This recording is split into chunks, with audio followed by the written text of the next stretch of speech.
All right, I was going to do this as a post inside my print-on-demand coach membership, but I figured I'm going to put this as a video so everybody can see it because I'm using ChatGPT for this as well. And you can use it for more than just generating images and generating text for your ad copy. So basically, I have micro budgets running 10 campaigns scheduled to start today at 5 p.m. Then Friday, Saturday, and Sunday at 12 o'clock a.m.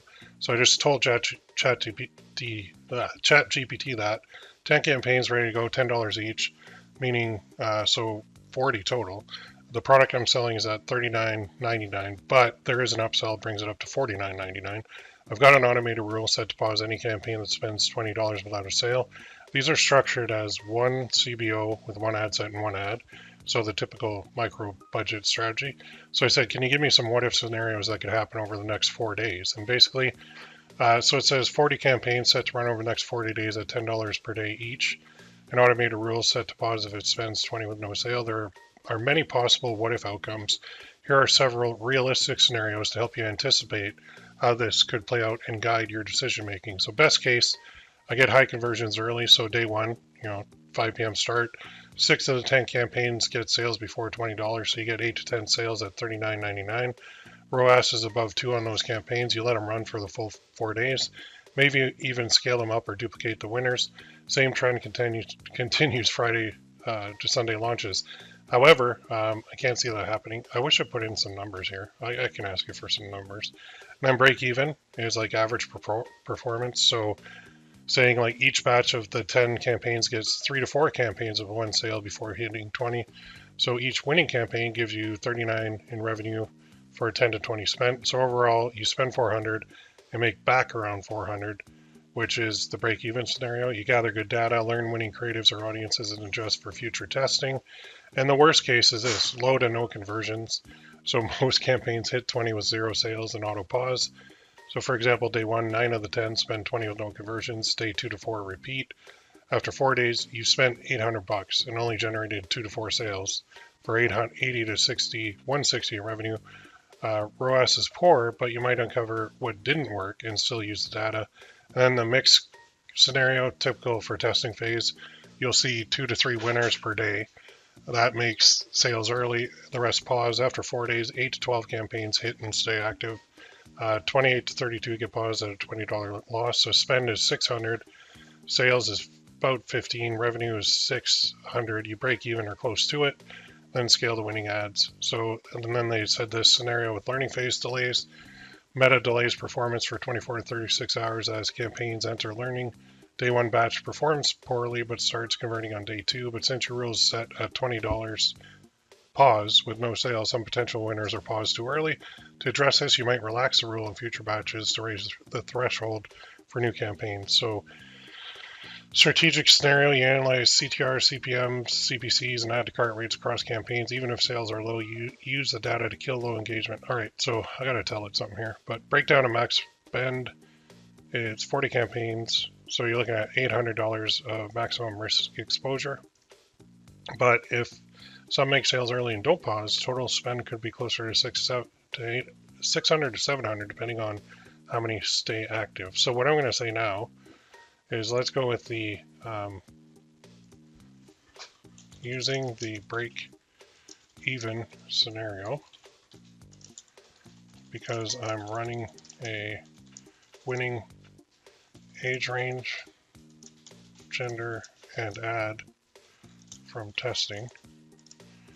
Can you give me some revenue and ad spend and ROAS numbers that could happen over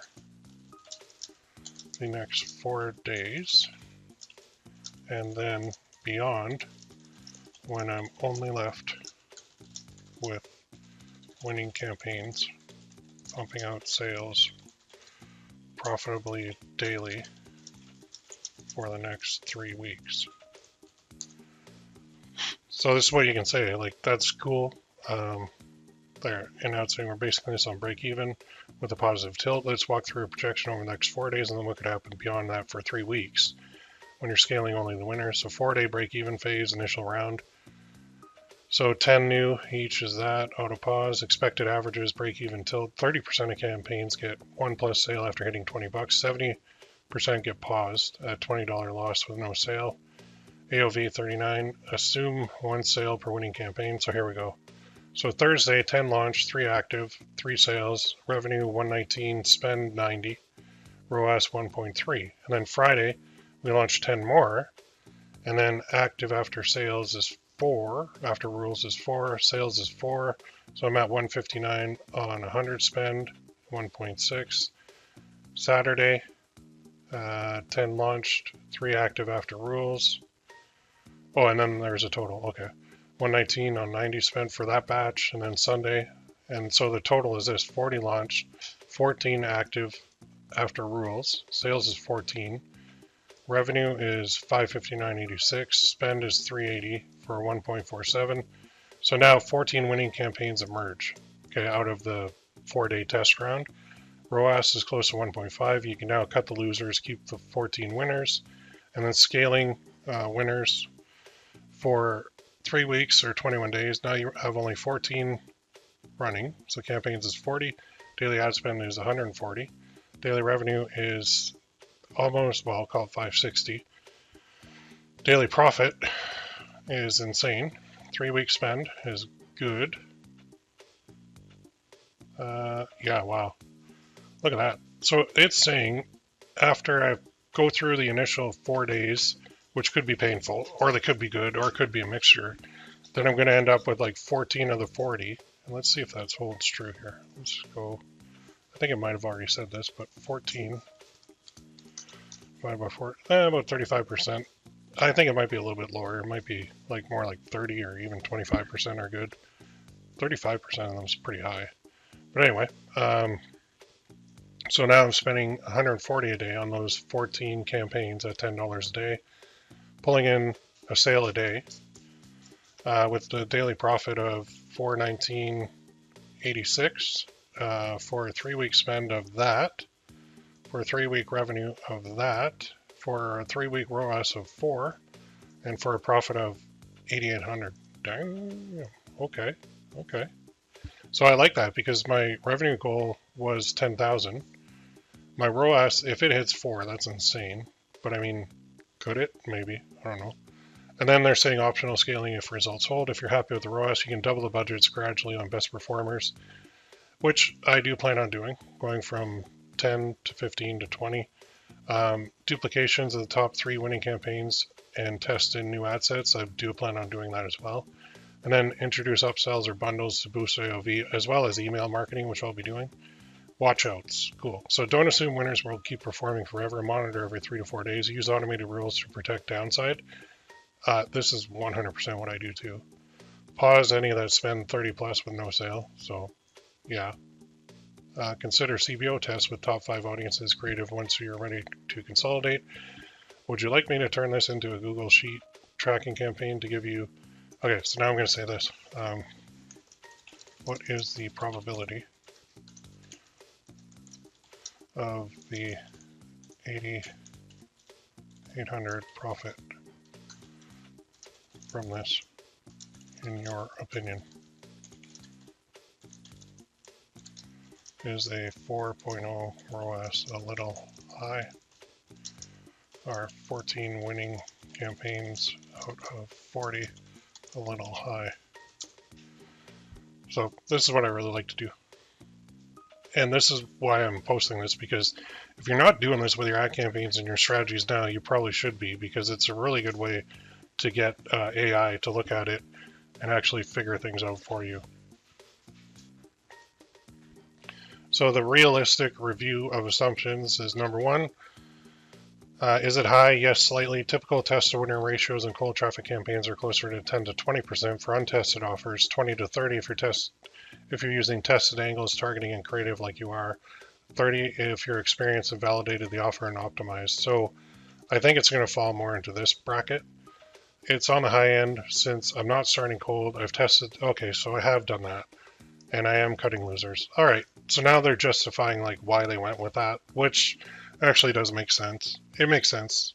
Realistic adjustment, expect 8 to 12 winners out of 40 to be safer. So is that high? Again, it's on the optimistic side, especially for cold traffic at scale with that product, unless you have a very high converting landing page. I think I do. Little to no drop off between click and sale. Pretty good there. Irresistible offer and urgency and trust signals. More realistic, sustained 2 to 3. Unless you have retargeting upsells and email follow-up layered in, which I don't have them layered in. This is strictly on the campaign, but I will be using it. So 2.5 is a good adjustment, and then recalculated. Okay, here we go. So let's use 10 winners, 25%, one sale a day, ROAS of 2.5. So after that initial 4-day blast, I'm going to have 10 winning campaigns, spending $100 per day, pulling in 250. Wait, the revenue should be 390. Daily revenue. Why is the daily revenue 2,500? What am I missing here? I got 10 campaigns, one sale a day each. Then the revenue should be 390. They screwed something up. The daily revenue's off. All right, it's still positive, which is a good thing, but daily profit 150, 3-week spend 2,100, 3-week revenue 52.5, 3-week profit 31, which is still, I'll take that all day long. Probability, here's my ballpark probability estimate of your scenario with the current setup, 10% chance. Yeah, 40 to 50 on this, and then 30 there. And then lose money is still there, but it's a low chance. I like looking at this. It's kind of like sports where you're looking at odds of each scenario, which is cool. Hot streak territory, right? Add a one-click up. Okay, so question on the daily revenue at 250.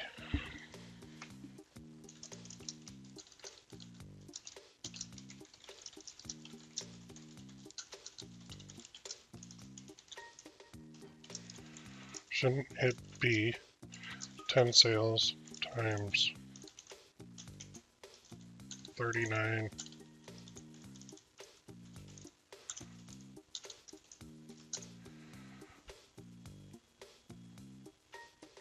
So I guess I missed it. Yeah, that's what I thought. So, I mean, it's not perfect, but that's better. There's the value. So 10 campaigns, $100. They're pulling in a sale a day. Yeah, that's better. Daily profit's there. 3-week spend is there. Revenue is there. Wow, yeah, love it. Love it. Nice. So anyway, the point of this exercise is to take what you're doing and say, here's what I'm doing.